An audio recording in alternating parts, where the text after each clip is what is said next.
Hey guys, welcome back to Rich with Cars. I'm Rich. On this week's video, I'm going to be going over the 2015 Alfa Romeo 4C First Edition. The Alfa Romeo 4C marked the first year that Alfa Romeo came back into the North American market. And what a way to come back into the market with this amazing driver's vehicle. This car is a very, very special vehicle. Of course, it doesn't have a massive engine. It's got an inline 4 turbo, but the thing that makes it very special is the fact that the entire vehicle, the tub itself, is out of carbon fiber. Why is that good? Because at the end of the day, it makes the car very light. So you don't need to have that much power in order to actually have a fast and very good handling car.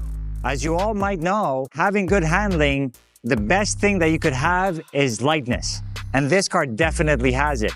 Not only that, but you guys will see later on in the video what other features of this car make this vehicle such a good driver's vehicle. As always, guys, I'm going to be going over the exterior, the interior, the engine, the trunk, not that much to be honest with you because there's not that much space, and as always, the driving impressions as well. So guys, as always, let's strap in and take a look.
So the exterior of the Alfa Romeo 4C is very exotic looking.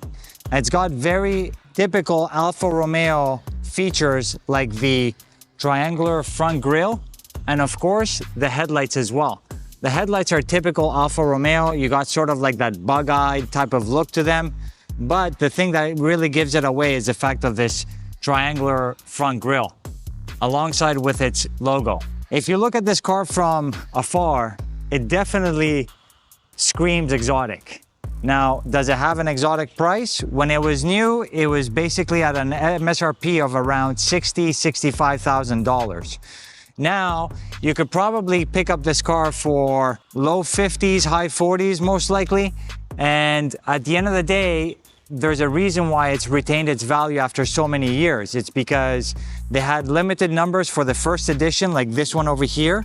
And at the same time, it has very, very good driving characteristics. So if you're looking for something that's a driver's car, this might be something that you definitely might want to consider. Some other things that basically make it very notable are like this air curtain over here in the front bumper.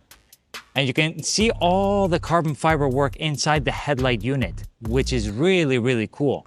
The entire thing, like I said, is carbon fiber in terms of the chassis itself. You also get to see here on the side the prototypical Alfa Romeo design wheels with all these circles. And you can see that this car comes with Michelin Pilot Sport 4s. You know, you have some pretty good handling there to help you stick to the road. The other thing also that you have to see is the fact that since the vehicle is not that large, it doesn't come with huge wheels. These are 18-inch wheels, but still pretty large for such a small car. You have to see it in person to see how small this thing is. It's probably the size of a Mazda Miata, to be honest with you. And it definitely handles better because it's also lighter than the Miata. Other notable features that you'll see are carbon fiber carbon fiber mirrors or mirror caps. And then you get to see also this air intake that goes into the engine that feeds the radiator in the rear.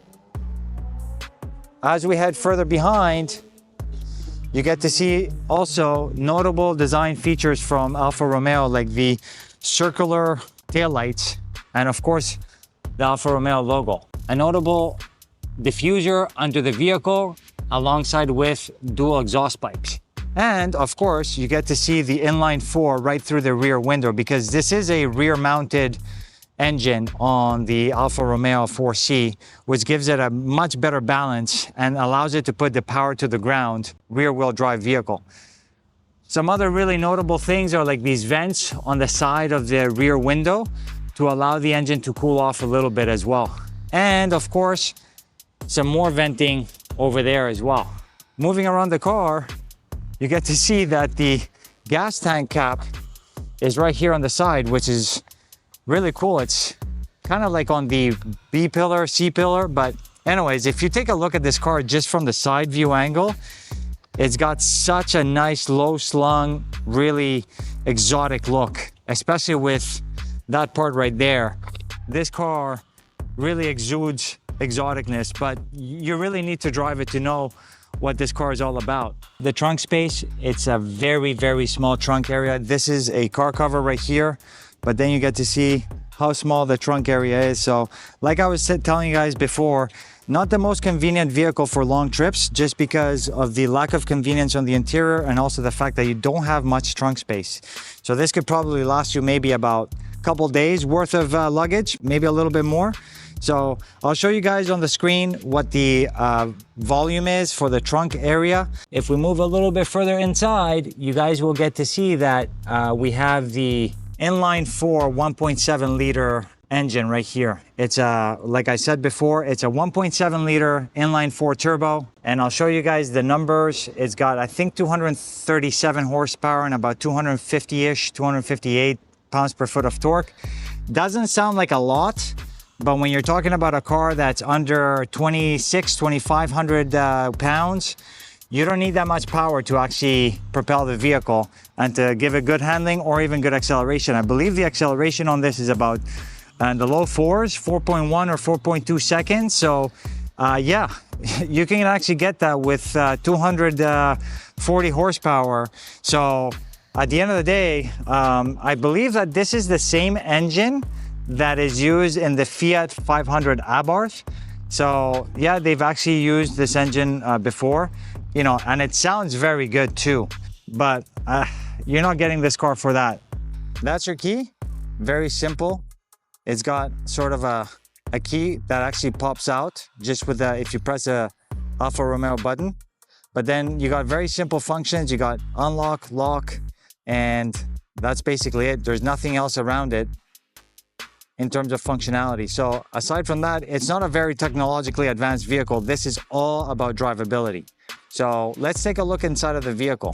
So inside right away, we get to see that first things first, you get to see the carbon tub. I don't know if you can see this over here, but everything, even all the way down to the bottom, is all carbon fiber. So that basically shows you that this car is serious when it comes to drivability because of its lightweight. Final notable thing is how wide the actual entry point is to the Alfa Romeo 4C. And I'm assuming that's probably for the rigidity itself. This is very, very wide. Doesn't make it very easy to get in and out of. So ingress and egress into the Alfa Romeo 4C, let's just say it's not the easiest thing. I've already tried multiple times and got to get some yoga in there to get inside. The door card itself, very simple, no storage space, no convenience. You got a leather strap over here to actually just as a grab handle, and then you have a very simple sort of door release. That's an airbag over there, and you got a very small speaker. So at the end of the day, this is very, very simple. Nothing too complicated. It's all about the driver itself. You get to see more of the carbon fiber tub over here, right next to the actual door jamb itself. And if we take a look at the seats themselves, there's a bit of wear on this one, but of course it's a 2015 and you can tell that the previous owner actually used it quite a bit. Because of the lightweight features, we don't have any sort of automatic controls. Everything is manual in this car, including the backrest and the fore and aft handle in the front.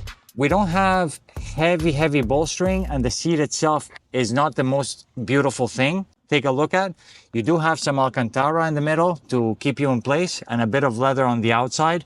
And then of course you get to see the Alfa Romeo embroidery on the headrest itself. So inside of the 4C, you get to see that there's not that much space, and it also is very simple. You got some air vents over here. Kind of looks like an aftermarket radio. You don't have an infotainment screen. And then you have manual dials for your aircon. So let's just put a bit of the AC in here, but everything is manual over here. You have your transmission buttons over here. So this is a 6-speed automatic, and you have your drive modes over here alongside with the hazards. And also you have your window controls right here in the middle. You guys get to see that this is a launch edition. So this is number 190 of 500 launch edition, and a manual handbrake. So you don't have an electronic parking brake, it's a manual handbrake. Getting to the actual gauge cluster itself, the gauge cluster itself is very simple, nothing too complicated. Gives you very basic information like your oil temp, your speed, your gear, of course, your tachometer that goes all the way around. And then you have your fuel gauge, and of course which drive mode that you're in. So the steering wheel itself doesn't have any buttons on it. Very simple, driver oriented, flat bottom. You have your gear selector, paddle shifts right behind the steering wheel, which are steering wheel mounted. This interior also does not have convenience whatsoever. You get to see a little bit of the badging. Launch edition 4C box doesn't have any sort of door pockets.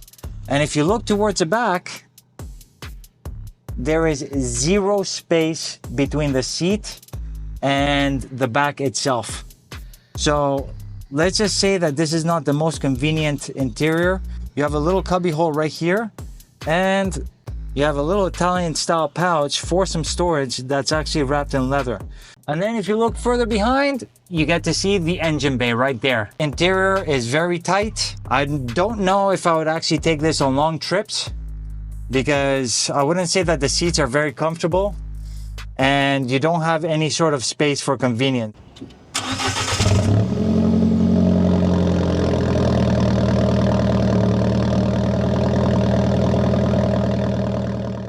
Driving the Alfa Romeo 4C First Edition.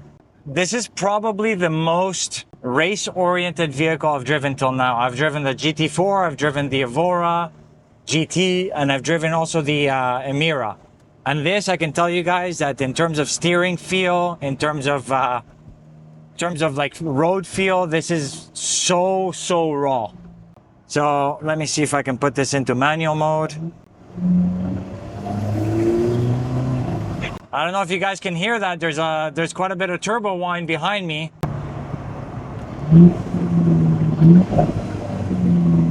Yeah, so the ride is stiff. I can tell you suspension is pretty stiff. And the other thing also is that, wow, this is not the best car for blind spots. You don't have blind spot monitoring, and your view for your blind spot is, yeah, the view for the blind spot is atrocious.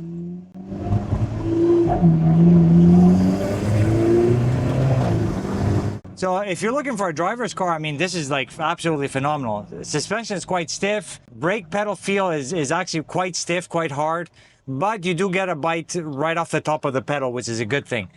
Steering is very hard because it's not assisted. So when you're stopped, it's very hard to steer. But man, like everything in this car is you feel it. Like you hear all the noises, all the mechanical movements. And like I said, the seat's not very comfortable. It's quite stiff, and it's very loud in here too.